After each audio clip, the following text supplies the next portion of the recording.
Megacanal Sonora presenta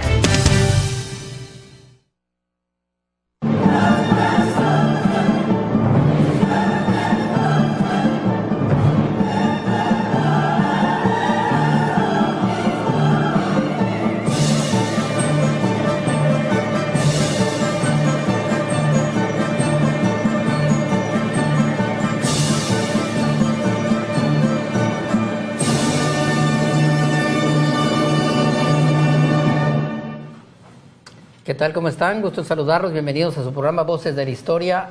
Una semana más después de Semana Santa, en esta semana de Pascua. Esta vez vamos a hablar de la historia general de Sonora. Vamos a hablar en general de la historia de Sonora y para eso me acompaña René Córdoba Rascón, que es un antropólogo, también historiador, hay que decirlo, aunque él estudió antropología, para luego invitarlos a un diplomado en ese tema que pronto se va a desarrollar, que estoy seguro les va a interesar.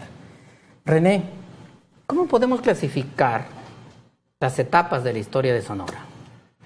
Bueno, la división tradicional que se hace es como por sistema político. La primera es lo que decimos la prehistoria, antes de tener crónicas escritas, que tiene que ver con la llegada, que empiezan con la llegada de los españoles y la colonización europea. Y abarca desde 15.000, 20.000 años antes de Cristo hasta la expedición de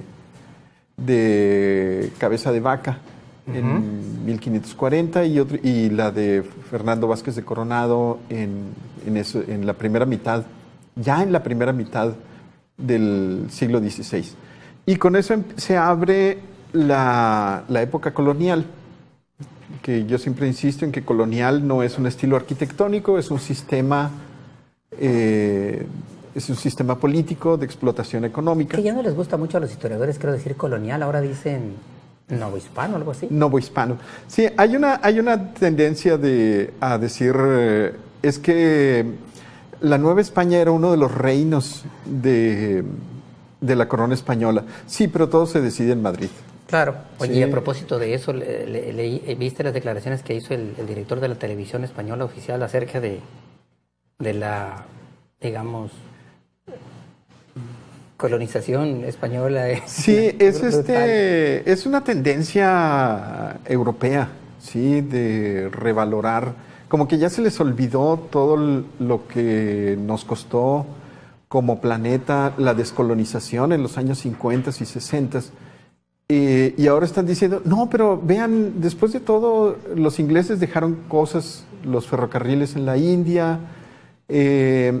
Acaba de salir un libro buenísimo de un historiador indio sobre eso, sobre los costos de la colonización inglesa en la India. Y también sucede acá como con respecto a Nueva España, donde el proceso es todavía más anterior y más largo. Y el asunto es que los europeos son muy duros para calificar los sacrificios humanos de los aztecas, pero luego cierran el ojo sobre la quemazón de brujas que hicieron en exactamente esos mismos años. Probablemente entre la Inquisición católica y los protestantes hayan quemado más mujeres de los que los aztecas. Que los aztecas. Pero entonces se convierte como en un concurso de maldades, a ver quién tiene la historia más fea. ¿O quién es el más civilizado? O quién es el más civilizado, que eso es así como relativo, ¿no? Sí, porque reconocemos la capacidad astronómica de los mayas y toda esta cultura urbanística y toda la civilización que tenían los aztecas, y decimos que son incivilizados. Y las adaptaciones al desierto, ¿no? Por ejemplo, que tenían los indios de Sonora que vivían felices. Que construían casas bajo tierra, semienterradas, porque la tierra conserva una temperatura estable, entonces los mismos 24 grados que tenemos con nuestros aparatos de refrigeración los tenían ellos. Se pueden conseguir con otras técnicas, ¿no? Pero lo que a mí la duda que me asalta, porque la menciona Jared Diamond en su libro Armas, Gérmenes y Acero, ¿por qué las tribus americanas no aprendieron a navegar? Sí aprendieron a navegar. ¿A dónde fueron? Y lo hacían muy bien.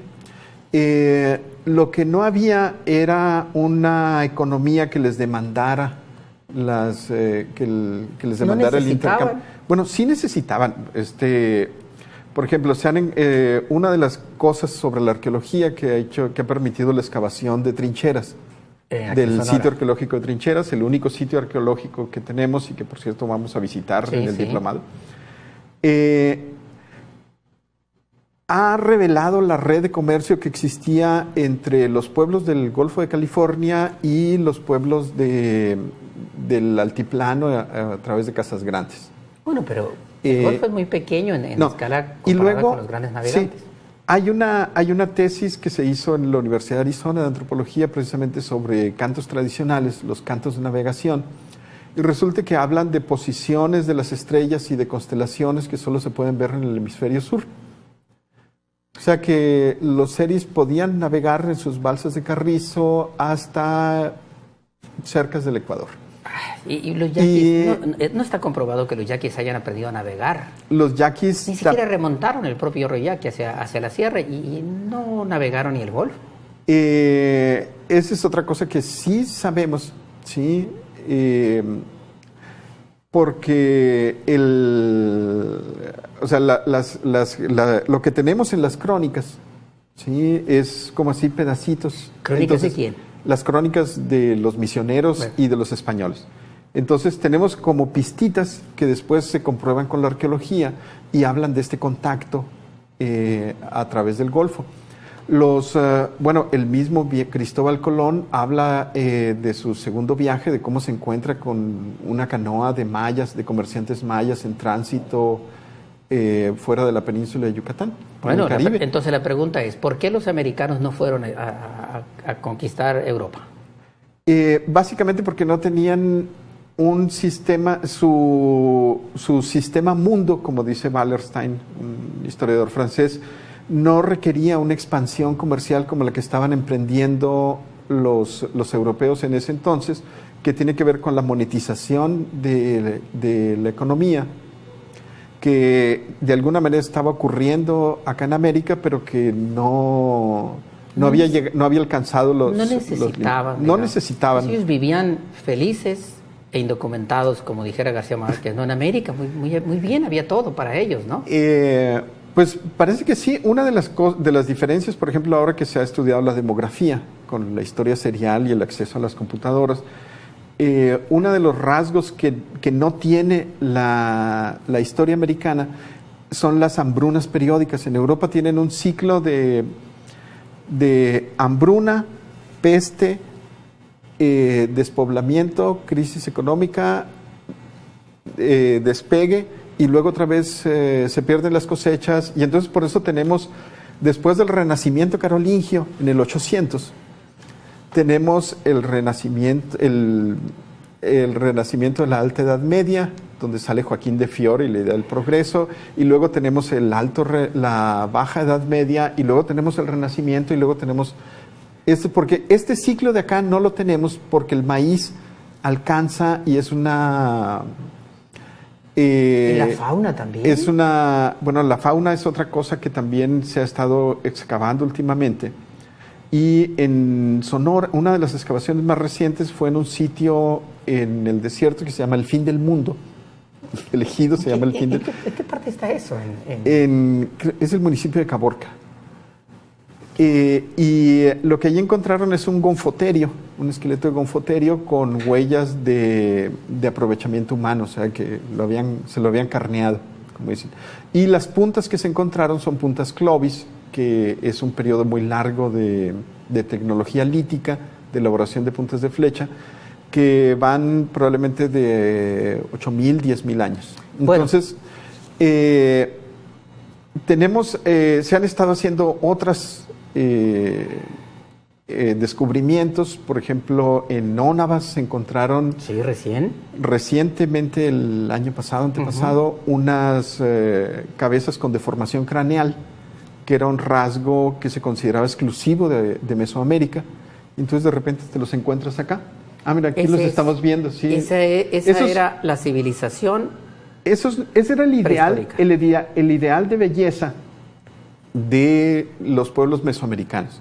A los niños les ponían unas tablas en la cabeza cuando la cabeza todavía estaba blanda, y entonces eso hacía que se deformaran y que fueran especiales, y entonces fueran... Dijera un español, un europeo, qué incivilizados. Bueno, los europeos estaban haciendo otro tipo de cosas en esa... Y ahora se les deforman los pies a las mujeres por usar zapatillas altas, por ejemplo. Que inventaron las mujeres venecianas, sí, más o menos en esa época. Entonces, ¿quién es más civilizado que quién? Los antropólogos hace mucho que dijimos, esa no es una discusión válida. No. ¿Sí? Cada quien se adapta. Pues, es una discusión que debemos de tener los pueblos al interior. Claro. Como para decir, este es el sistema que queremos, esta es la sociedad mexicana que queremos, o queremos otra. Generalmente queremos otra, si no todavía estuviéramos cazando con foterios. Es nuestra forma de vida. Y luego de repente aparecemos los europeos, a mí me gusta decir somos como mestizos, y decimos, estos son incivilizados. ¿Cuánto dura ese periodo colonial? Ese periodo dura... de la llegada depende cómo los midas. Sí, Cabeza de Vaca y Hernando de Alarcón, ajá, y Vázquez de Coronado ocupan el siglo XVI, pero no dejan casi huella más que en las epidemias. ¿Sí? Entonces, este periodo termina con las misiones. Las misiones empiezan exactamente hace 400 años, sí, en 1617, cuando uh-huh, llegan los jesuitas a la cuenca de Rivas. Pérez de Rivas. Entonces, si lo mides desde la llegada desde los establecimientos permanentes, dura 200 años. Si lo mides desde las primeras llegadas, dura 300. 200, entonces, ¿qué año te da si son 200? 800. 1617 a 1817. Sí. Bueno. ¿Cómo tenemos preguntas aquí? Mira que de todas partes. ¿Cuándo llegaron y dónde se sentaron los primeros pobladores en Sonora? Ándale. ¿Cuándo llegaron? No lo Margarita sabemos. Ramos pregunta. No había nadie para checarlos, para avisarles. Pero evidentemente son los que llegaron por el estrecho de Bering y bajaron, ¿no? La historia, sí, la teoría no negada hasta ahora. Pues hay bastantes evidencias de eso, uh-huh, ¿sí? O sea, no tenemos la foto porque no había. No, los de trincheras, Elisa Villalpando ha encontrado evidencias, por ejemplo, de asentamientos anteriores y posteriores de este grupo de trincheras. Uh-huh. Esa es una de las hipótesis de trabajo. Sí, trincheras es relativamente reciente, como del 1200, 1400. No, pues sí. Entonces, tiene que ver con otra... Es realmente moderno en este sentido. ¿En qué año navegaron los seris al Ecuador? Pregunta Claudia Moreno desde Agua Prieta.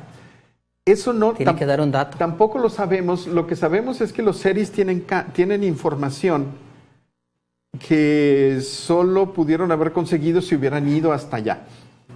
Entonces, es como cuando le encuentras una mancha de pintalabio en el cuello de una camisa y dices...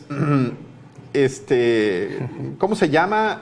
¿Cuánto mide? No sabemos, ¿no? Sabemos que hubo algo pasó, sí, pero no tenemos ni las fechas ni los detalles. O cuando la mujer no se encuentra un cabello de otra mujer en el cuello y dice entonces que era una calva con la que estaba. Sí. Entonces estamos en eso. Dice, mira, Guillermina Pérez te pregunta, ¿cuándo llegaron los españoles a Sonora? Ya dijiste.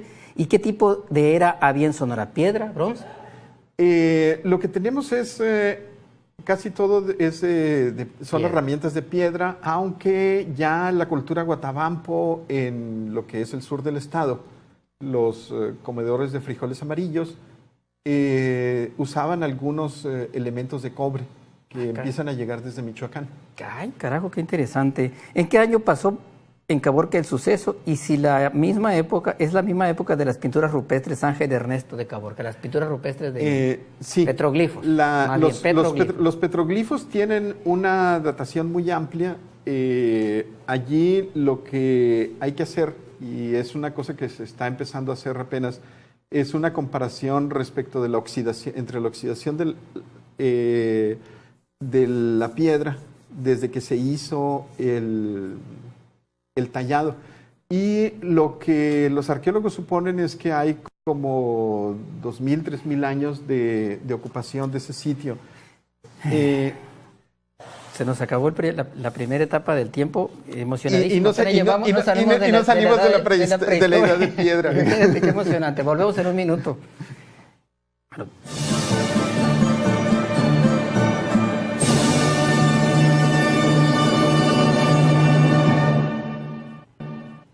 Ya estamos de regreso. René, el tiempo pasa corriendo y tenemos mucho de qué hablar. A ver, ¿cuáles son las otras etapas? Prehistoria. La colonia. La llegada, digamos, la presencia de los españoles y el sometimiento.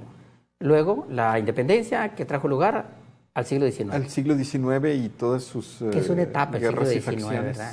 Las guerras internas del siglo XIX. ¿Qué termina cuándo esa etapa?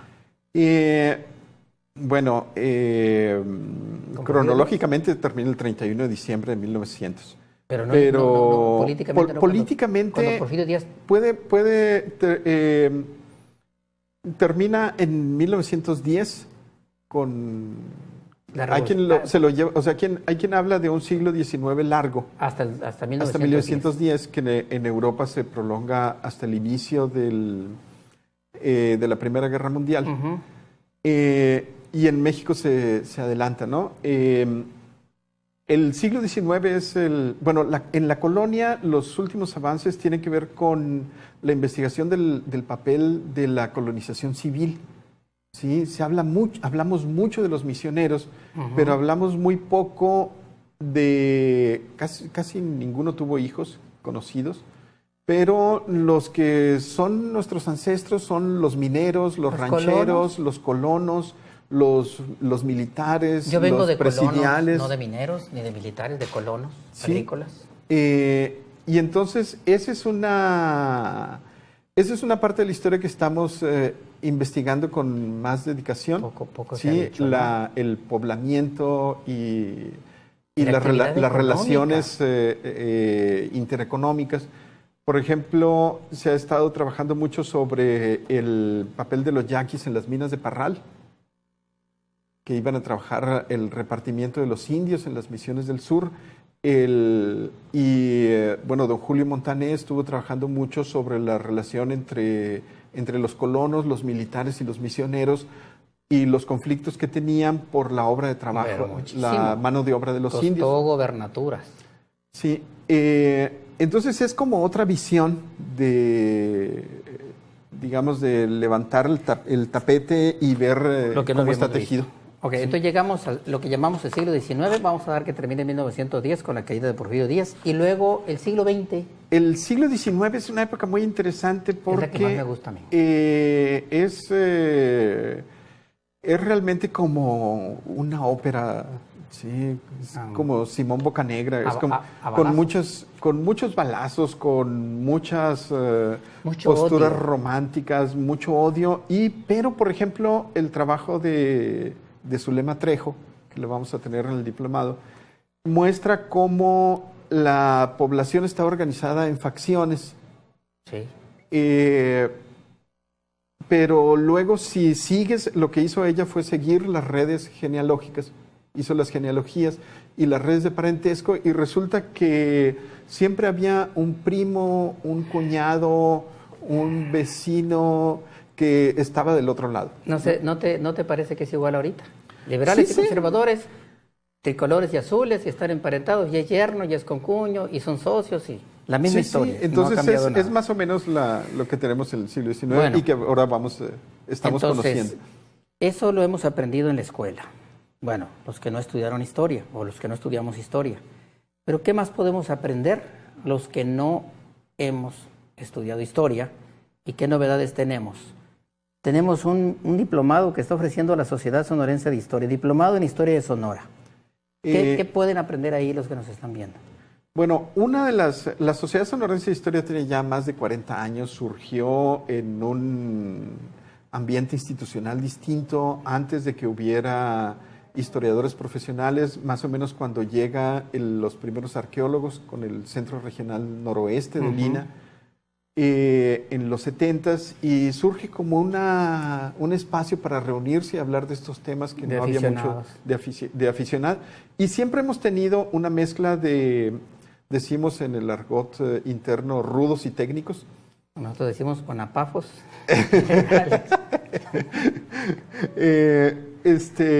Donde muchas veces los llamados rudos son mucho más técnicos, ¿sí? Y algunos técnicos son bastante rudos. Los rudos son como los gambusinos. Sí, y se ha dedicado a promover oportunidades para esto, para la investigación y la difusión de la historia.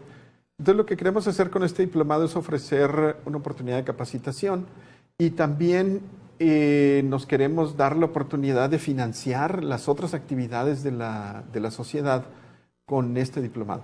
Es un diplomado de la Universidad Unilíder y la Sociedad Sonorense de Historia. Está certificado por la Universidad Unilíder, va a ser en sus instalaciones en lo que fue el Colegio Soria en la Cerdán. Por la calle Cerdán, muy bonito edificio. Un edificio histórico, por cierto. Muy bonito, recién remodelado, por cierto. Y empezamos el 19 de mayo precisamente con César Quijada, un arqueólogo de Lina, que va a hablar sobre... Él está haciendo ahorita un mapeo general de los sitios de arte rupestre en el estado de Sonora. Entonces se va a hablar de la prehistoria. Aquí están Júpiter Martínez, arqueólogo, tú, arqueólogo, y van a hablar de todo eso que dijimos. Sí. Los primeros pobladores.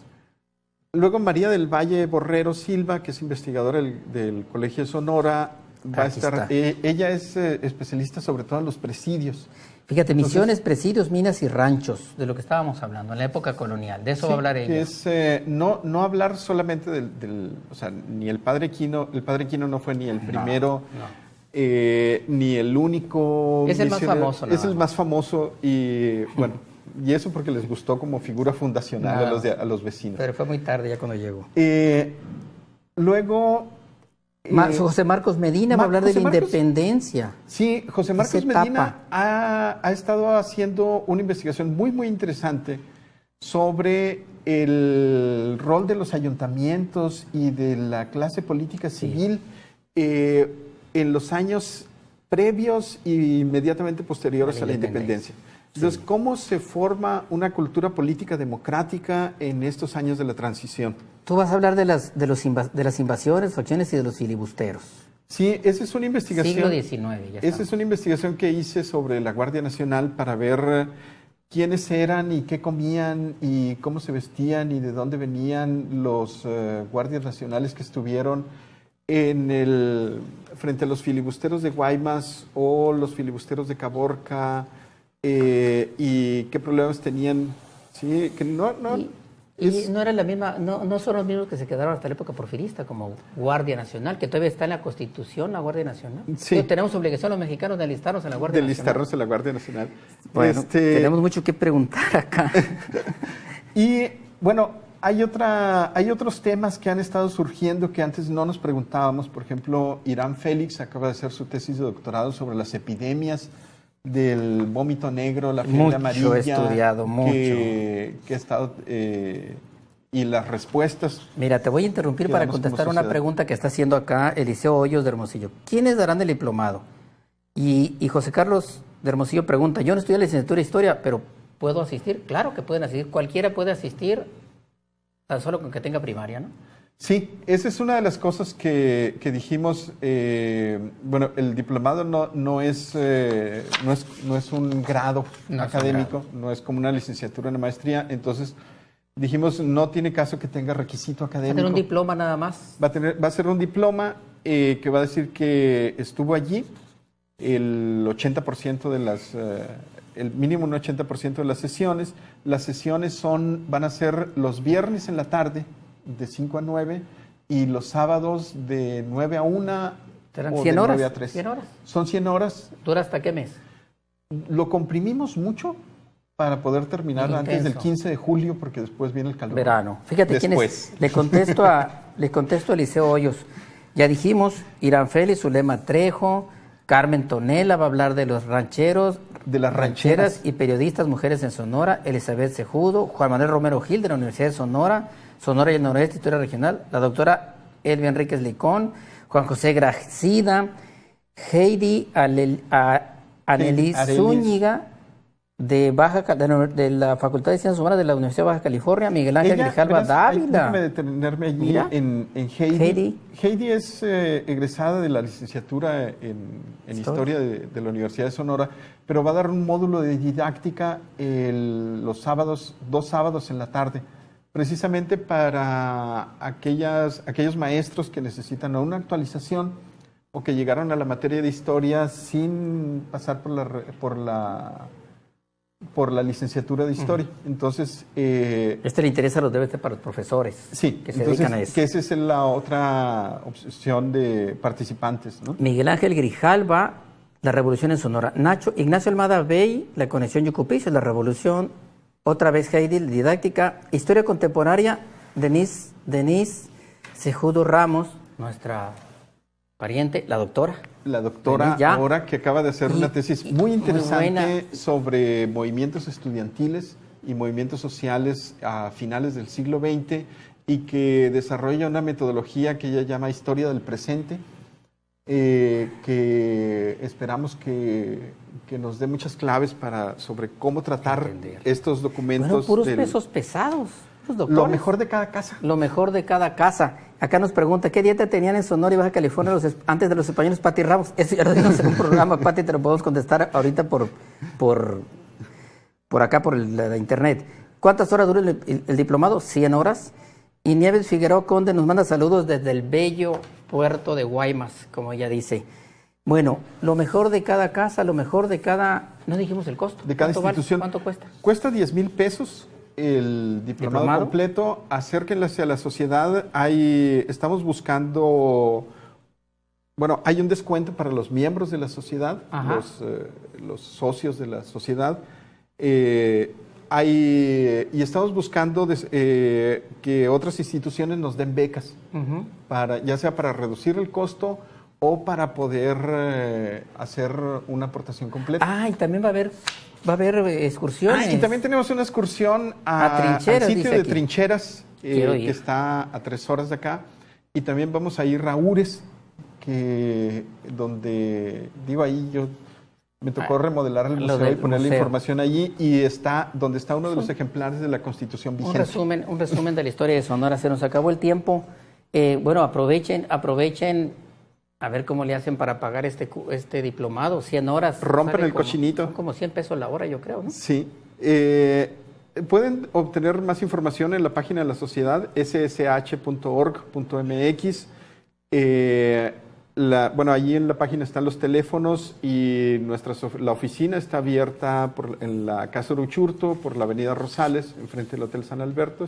Hay que aprovechar esa oportunidad de, no siendo licenciado en Historia, no sin necesidad de meterse a un riguroso sistema de educación como es una especialidad o una maestría, un diplomado, van a conocer a todos estos historiadores profesionales, otros compañeros, colegas, y se van a involucrar en esta apasionante aventura pasado. Que es el pasado. El pasado es un país extranjero. Esto sale más barato que un viaje a Guadalajara. Es como los panteones, los visitamos poco el pasado, y tan útil que es. Y ahorita vamos a contestar nos vamos de la televisión, muchas gracias, nos vemos la próxima semana. Hasta luego, inscríbanse.